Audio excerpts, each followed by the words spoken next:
Why does it the essence of the Haggadah begins with yes, Aramido Vedavi, and that's going to be the basic body and the frame of the story of Yitzias Mitzrayim. Why? Because the person who brings Bikurim and says this whole parsha, he is to describe also the servitude and the bondage, and then the Exodus, and how God has done so many great things, brought us to the Beis Hamikdash. That's why Parshas Kisava, that piece, our Rabbi Avi Grossman, is very important. It begins with Tzei Umad. Lavan bikesh la'akor sakol. Lavan wanted to wipe us out. The Exodus is about what? Egypt, leaving Egypt. We don't mention the Philistines caused us a lot of trouble. The Germans in Nazi Germany tried to wipe us out. Haman in Persia tried to wipe us out. Nebuchadnezzar massacred many Jews and destroyed the Beis Hamikdash. The Romans did likewise. While we're talking about the Egyptians right now, and by the way, there's no historical grudge against the Egyptians. We don't have, make sure to get back at those Egyptians for the whole servitude thing. We don't have an eternal grudge against the Philistines for killing many tzaddikim and winning a few wars against us and occupying our land for 100 years. We don't have an eternal grudge against the Assyrians for taking the 10 tribes into Golis. Yeah, Egyptians, you have to treat them like Edomites. We don't have a long-standing grudge against the Babylonians, right? And certainly not the Greeks and the Hellenizers. There's no, as a matter of fact, people go on vacation to Greece for Hanukkah. You can see advertisements. I think it's ironic. People go to Egypt for Pesach and they go to Greece for Hanukkah. They have no sense of irony, okay? Also no loyalty to Eretz Yisrael. They go down to Egypt. They go to places in the Sinai and south of Eilat. I don't mean they go to Cairo and places like that, but they go to places that are controlled by Egypt. It's kind of funny. I guess they stopped now, but it used to be the thing to do. Why mention Lavan at this point? Why is that going to do it? Let's open it up. By the way, get yourself a copy of Haggadah of Pesach. You need one this year, God willing, we offer Korban Pesach. I have some other things to offer you, but this is the most basic one, and I'm the exclusive distributor currently. So he says, Seil Mad Mabikesh Lavan Haramila Soth Yaakov Avinu. He wanted to destroy Yaakov Avinu, correct? Haro lo gazar el azacharim v'lavan bikesh la'akor hakol. Pharaoh wanted just to kill the newborn boys. Lavan wanted to destroy everything. And then we begin Arami Ovedavi, and why do we just introduce this? Why don't we say Lavan also wanted to kill everybody? Pharaoh just wanted to kill the boys. We're talking about Pharaoh right now. We're talking about the Exodus. Why don't we say Nebuchadnezzar wanted to put an end to the temple and basically had a war with God, right? He rebelled against God. Why don't we mention that? Why don't we mention what is Lavan doing here? And it's not even a problem Haggadah because it's the pasuk says. The pasuk introduces what the person bringing Bikurim is supposed to say. He's going to give a whole story about the Exodus. So why does he throw in? By the way, at least according to the Targum and Rashi and the Medrash, this Arami Ovedavi is referring to Lavan. Also, Baal Haggadah seems to hold that way. By the way, Lavan wanted to destroy us all. About how long before Jacob went to Egypt did Lavan want to destroy him? By the way, 30 years. Well, 33 years. Okay, the whole incident with Lavan saying, "Yesh le'el yadi la sothi machem ra." I could really, do bad things to you, but your God told me not to, so I'm not going to. He was basically 97 or 98 at the time, and Jacob went to Egypt at the age of 130. So, Aramida Avinovi Vayered Mitzrayim. What does escaping Lavan have to do with Jacob ending up in Egypt because of the famine? There's no historical connection between the two. There's no logical connection. A lot happened in between. Why don't you say, and by the way, Lavan wanted to kill Yaakov, and Esav also really was threatening Yaakov, but somehow he relented because Yaakov was good enough with a bribe. He prayed to God, he prepared for war, he bribed Esav. So Esav, who apparently was making open gestures that he wanted to destroy his brother, 400 men. Okay, can you command a small army of 400 men? Okay, I need four. That's more than Avram Avinu. When Avram Avinu needed to go to war, how many men did he got? Yeah, so Avram Avinu didn't get 400 men. We need to go fight a war. Okay, 300 men to fight with me. That was Avram Avinu. Esav has even more than Avram Avinu, right? 400 men. Obviously, they weren't all his sons or grandsons. I'm sure some of his grandsons were still kids back then. The Gam et Agoy Asher Avodu Don Anochi. And it says there's Midrashim basically saying about certain Babylonians and Romans when they realized that they were God's instrument of punishment. Basically, they're always the bad guys. It doesn't matter which nation God's going to use to smite us. Could have been the Egyptians, whoever it was. God says the ones who cause trouble for Avraham Avinu's descendants and have to subjugate them, Don Anochi, they're going to get what they deserve also. Basically, the Egyptians should have realized, oh, God's using us. We should be as gentle to the Jewish people as possible. That way, whatever retribution we get will not be harsh, right? They should have realized that. So they're instruments of punishment, and they're relevant, whether they're Philistines, Egyptians, Arameans, Assyrians, Babylonians, Persians, Greeks, Romans, you name it. They are just passing figures in history. They're just there as a test to us. And then they become irrelevant. So what does it say right here before that, before introducing Lavan?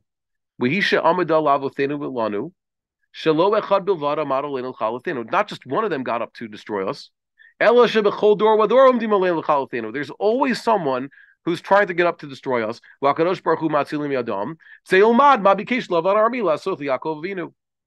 They rise up against it to destroy us, and God saves us from their hands. There's a paragraph break here. But you just continue reading. That's what Lavan tried to do. Lavan, and here's the connection to this week's Parsha. Lavan, even before maybe Amalek was born, Amalek is a grandson of Esav. Yaakov Avinu is a little bit late in having children here. Yaakov Avinu has his first generation of children now, meeting Esav. Esav got busy having children before, and maybe Esav has some grandchildren now. Maybe Amalek has been born, maybe not. It's not clear when Amalek was born, but he's born around this time, 2 generations from Esav. Od Lifnei, even before Amalek was Amaleking, I'm sure the Amalek, the historical figure Amalek, when he was a 10-year-old boy, wasn't sitting and thinking, I'm going to raise a whole tribe of Edomites who are going to be dedicated to the proposition of destroying my uncle Jacob. Right? Eliphaz wasn't like that. Eliphaz was a decent fellow, apparently. You know, the Chazal have good things to say about him, and he was sent by his own father to kill Yaakov, and Yaakov dissuaded him, right? That's a medrash. So I don't think Eliphaz was as hateful of his uncle as maybe his father was. I don't know if Amalek had become Amalek then himself, or maybe it was just the nation of Amalek. But the point is that Lavan was the first stand-in for Amalek. Oh, that's what it's saying here. There's always an Amalek. By the way, just know this. Even when we're discussing the Egyptians and the one-time servitude, it was temporary. It lasted for a few hundred years. The Egyptians subjugated us, and then God freed us, and now we're free of Pharaoh. We don't even know their names. None of the pharaohs are mentioned by name until King Solomon's time, right? Doesn't really matter.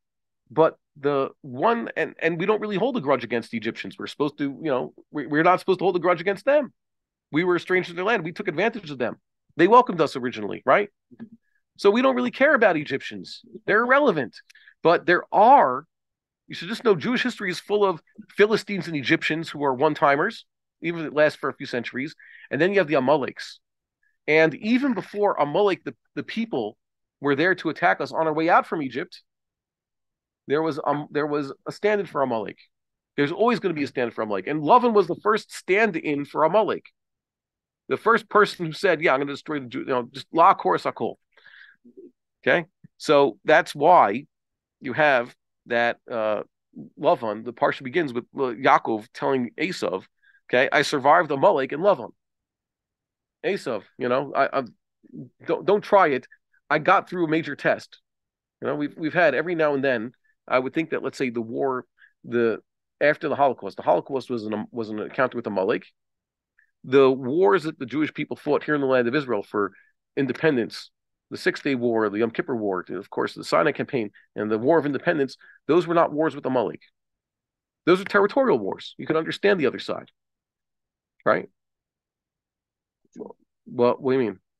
Which one did you mention? The War of Independence, the wars with Egypt, the Sinai Campaign, etc. Because it was territorial. They made it very clear they want the territory. They want it for them. But not only that they wanted it for themselves, they really wanted to conquer. Now it's more of an Amalekite war because they didn't try to conquer land. They came out of their hole just to kill Jewish people and do it in a terrible way.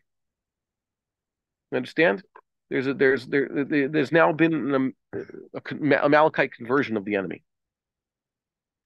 They've gone to this point where Amalekitism is we're willing to kill ourselves. Amalekites, they jump into the hot water. I would rather get scalded to death just so I could chill out the bath water for the next person to go in. They want to kill. It's better to bring the Jews down. The Egyptians wouldn't suicidally want to fight the Jewish people. If it meant losing, and if it meant destroying the Jewish people, but they'd also lose, mutually assured destruction, they would be dissuaded. Amalek wants the mutually assured destruction. That's what he's going for. That's the difference. So we have here that Yaakov was basically telling Esav, I don't think Esav would have traded himself. I could take out Yaakov, but I'd lose everything in the process. He'd decide against it. He's a normal Edomite. That's what Edom stands for. Edom basically says to Israel, I don't want to fight you, but I'll have to. If you make a threat on my border, so I'll fight you. And we're told, don't fight Edom, right? Don't make war with Edom. Amalek is a subgroup originally of Edom. Them, you have to take the fight to them because they would die in the process. Okay? So now we clear that up. So that's a very important thing. So at the end of the parsha, we read about the actual birth of Amalek. Now we can go back to what it says in Deuteronomy. This whole thing when Lavan's introduced in Sefer Devarim, throughout Sefer Devarim, you hear nothing about Lavan, right? There's no mitzvah. There is a mitzvah to get rid of Amalek. And then, interesting enough, where is the mitzvah to get rid of Amalek in Sefer Devarim? Right at the end of Kiseitze. Zachor is asher asalacha Amalek. Timched zecher Amalek lo mitachas shmayim lo tishkach. Right? And the next parsha is when you bring Bikurim, mention Lavan. That's the next parsha. It's on the next page here. Get rid of Amalek, utterly destroy him. Don't forget. And when you bring Bikurim, mention Lavan. What's the connection? Oh, come on, we just said it. Okay? Yeah. Because Lavan is the stand-in for Amalek. It means that even before Amalek was around, and even after Amalek is gone from history, you'll have stand-ins for Amalek. That's the problem. And also, by the way, they point out Amalek's upbringing. What is special about Amalek? We mentioned this. Esav has wives. Yeah, there's Rashi alludes to a lot of hanky-panky going on between Esav's family and the Seirites also, and even some incest going on there. You're familiar with the usual midrashim. Just read Rashi. There's allusions there also, and Anna and Sivon and all these other people. There's quite a few examples there. But at least they do it in the context of marriage, right? So it says Esav had a few wives. Even then, his wives seem to change names. In Parshas Toldos, we read about 3 wives of Esav and their fathers' names. And then in the end of VaYishlach, it's only the women have mixed up their names and also their fathers. Are you familiar? Every Mefarish, every Rishon has their own pshat on what's going on here.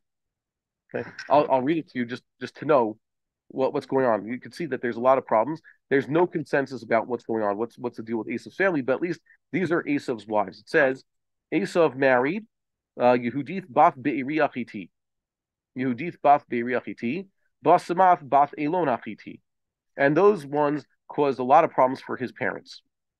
And then Esav realized, oh, my parents are really upset about my wives. As a matter of fact, it says that Yaakov and Esav Yitzchak and Rivka didn't like Esav's wives. They were stuck with them for 23 years. And then he said, okay, so I got to find someone a little bit more pleasing to my parents. His mother said it explicitly. Katzti v'chayai. Remember, it says vayikatz Hashem Yisrael, lekatzot Yisrael. That's the same verb that Rivka uses to describe her daughters-in-law. Katzti v'chayai mipnei benot ched. I can't stand these Hittite women. If Yaakov also marries a girl like this, that's it. And why am I going to live? Okay. She asked that twice at the beginning of the parsha. When she's pregnant, she's saying, "Lama ze'anochi, lama li chayim." At the end, if Yaakov marries wrong, it also might as well not be. It's not worth living. So Esav marries who? Machalat bat Yishmael. So there's Yehudith bat Be'eri Hachiti, and Basamath bat Elon Hachiti, and Machalat bat Yishmael. But at the end of VaYishlach, it says, there's been a mix-up here. It says, Esav lakachet nashav yivdot Canaan. Esav had Canaanite wives. Ada bat Elon Achiti. Well, Elon Achiti is still there, but now instead of being called Yehudith, she's called Ada.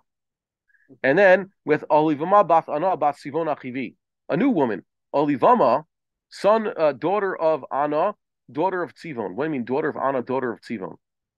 Is Ana the father or the mother? If Anna's the mother of Olivama, so it makes sense. But Anna's apparently a guy, a Chori, and one of the Chivis. The Chivi is, the Chori are equivalent to the Chivi. And the ones, Chivi is one of the tribes that live in Eretz Canaan. They're a descendant of Canaan. And when they live in Seir, they're called Hori. Okay. Okay. So, and then it says, already there's a confusion here. And then it says, with Olivama Bath Ana Bat Sivonach and Basamath Bat Ishmael Achot Nevayot. Basamath was the daughter of a Hittite woman. Now instead of Machlat, you have Basamath, daughter of Ishmael. So there's something going on here. And there's a lot of different answers. By the way, Esav has wives. What's different about Amalek's birth? It says Timnah was a Pilegesh of Eliphaz. Later we're going to leave. Timnah was the sister of Lotan, who was descended from these Hori big shots. So she's a significant woman. So it says Timnah was a Pilegesh to Eliphaz, and she gave him Amalek. What's the difference between when a man has wives and a man has a Pilegesh? What's a Pilegesh? A Pilegesh, even among Gentiles, was for Jews. A Pilegesh means they are monogamous with each other, and according to many Rishonim, it's forbidden for a Jew, regular Jew, to have a Pilegesh. Only a Melech, but the Ravad disagrees. But they all agree, what is a Pilegesh? Pilegesh means she's monogamous with him, but he hasn't signed the marriage contract. He hasn't made it official, which means, by the way, certain men can get away with this. A lot of women will say, I'm not doing that unless you have some sort of commitment. I want a marriage. Support me. That's what marriage basically is. It's an officialization of the relationship. But some women or some men are able to just have women who agree to give the men what the men want, but the women have no guarantees of anything, right? They have no rights. That's a pilegesh. Cohabitation. Many women in the Western world fall for this type of thing. It's pretty bad. They choose to be a concubine to someone instead of getting married and doing it right. So that's a problem. And even among Gentiles, we recognize that, technically speaking, there's no kiddushin. What's a Gentile marriage according to halacha? It's basically what the Jews consider pilegesh. So what does it mean when Gentile is pilegesh? At least the Gentiles, they also have this institution wherever they are in their culture that no, there is a marriage here, and there's some sort of officialization. They do a ceremony. They write marriage contracts. They have dowries. They have a procedure. They've understood that perhaps even the state or the law has to intervene and keep track of these things, or the church keeps track of these things, right? That's most Gentile societies have such a thing. It's human. Halachically speaking, it's not recognized by halacha. It's a societal institution. Yeah. So as long as she's his, and it's broken up when she moves out. So what does pilegesh mean among non-Jews, or before the Torah was given, where everything is basically a form of pilagshut? What did it mean, pilegesh? Pilegesh meant in the olden days, no commitment. Okay, that's what it meant. So it says that, let's say, we're going to say the example is Gidon. Gidon, the great shofet we like to mention. He was basically a Jewish king in all but name. So it says he had many wives and many children. And he had one son, the bad apple, from his pilegesh. And also Yiftach. Yiftach was rejected by his brothers. Why? It says Gilad had quite a few children from his wife, but Yiftach was the son of the Zona. Normally, if you're talking about a prostitute, how do you know that this is that man's child? She's a prostitute. There are many men. Many men could be the father. No, but in this case, this woman is basically the woman with whom he was having this relationship on a steady basis, but not his wife. So that's where Yiftach came from. The two examples in the book of Judges, Avimelech, son of Gidon, and Yiftach, son of Gilad, both their problems was that their mothers were not married to their fathers. They were the ones who had the weird upbringing. So when it says Eliphaz had a wife and children, that means Eliphaz actually lived, where he lived with his wife and raised his children as a family. But there was also some other woman who bore his child, and he wasn't committed to her. And that child was the black sheep. That child was the misfit, as what happens in history. Some of these kids, they grow up with that. Also, it's like, yeah, your mom had you with some celebrity, and you're the misfit child. If he's not wealthy or he's not taking care of the child will grow up, like the Rambam says, what's the problem with, why is this so difficult? He says in Mor Nevuchim, the problem with the mamzer, who's born from such a relationship, a real life mamzer, is no one likes him. He has no family who loves him. Everybody looks at him as like, who are you? They don't. His own family is ashamed of him, and he has no one. He has no real family. Mamzers don't grow up with their brothers, right? So that's a problem. That's basically what Amalek was. Of all the descendants of Esav, the grandchildren, he was the reject. Just to know. Now, there's a lot of about that. It says Timnah wanted to marry Eliphaz, and he refused. She wanted to marry into this prestigious family, a grandson of Jacob. Sorry, grandson of Isaac. That's what she wanted, right? A great grandson of Abraham. And she couldn't, so she's like, it's better for her to be a Pelegesh to this fellow than to actually, have a marriage. So that's a problem. That's a major problem. That's where you get Amalek's from, the freak child. It's unfortunate, but it's true. You don't have the right upbringing. Even you would have thought that just being raised in Esav's house, there was some milas, but after all, what was Esav's good midah? Kibbud avim, respect your father and your parents. Family values. Eliphaz was raised like that. He knew his grandfather and his uncle, but Amalek didn't have that.